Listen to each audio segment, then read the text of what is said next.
Mrs. Kindly's Christmas. It was nearly Christmas. Annie and Clarabelle were packed full of people and parcels. Thomas was having very hard work. Come on, he puffed. We're feeling so full, grumbled the coaches. Thomas looked at the hill ahead. Can I do it? Can I do it? He puffed anxiously. Suddenly he saw a handkerchief waving out from a cottage window. He felt better at once. Yes, I can, he puffed bravely. He pulled his hardest and was soon through the tunnel and resting in the station. That was Mrs. Kindly he waved to you, Thomas, his driver told him. She has to stay in bed all day. Poor lady, said Thomas. I am sorry for her. Engines have heavy loads at Christmas time, but Thomas and Toby didn't mind the hard work when they saw Mrs. Kindly waving. But then it began to rain.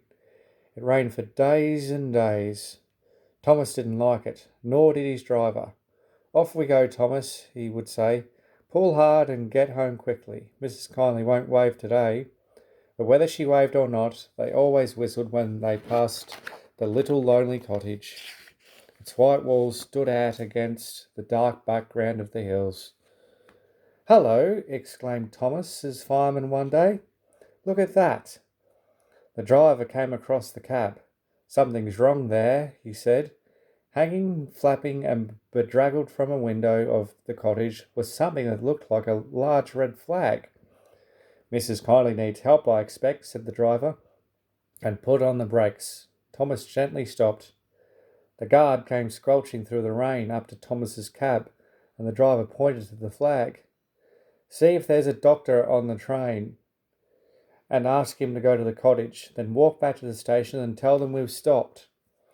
The fireman went to see if the line was clear in front.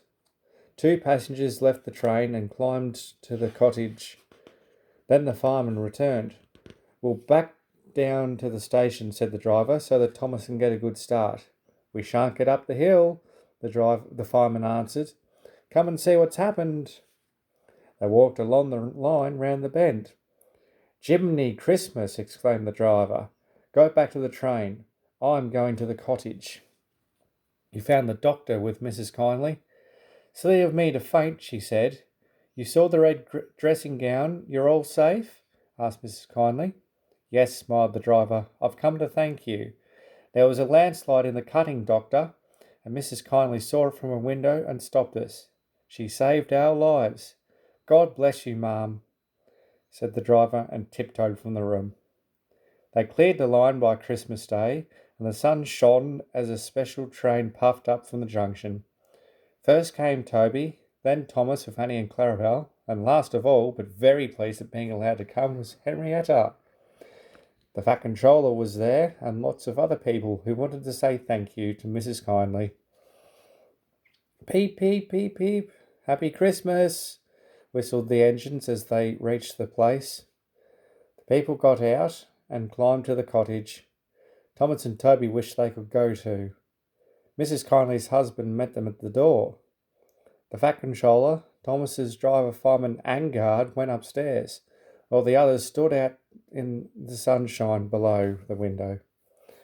The driver gave her a new dressing gown to replace the one spoilt by the rain. The guard brought her some grapes, and the fireman gave her some woolly slippers and promised to bring some coal as a present from Thomas next time they passed. Mrs. Kindly was very pleased with her presents. You are very good to me, she said. The passengers and I, said the Fat Controller, hope you will accept these tickets for the South Coast, Mrs. Kindly, and get really well in the sunshine. We cannot thank you enough for preventing that accident. I hope we have not tired you. Goodbye and a happy Christmas. Then, going quietly downstairs, they joined the group outside the window and sang some carols before returning to the train.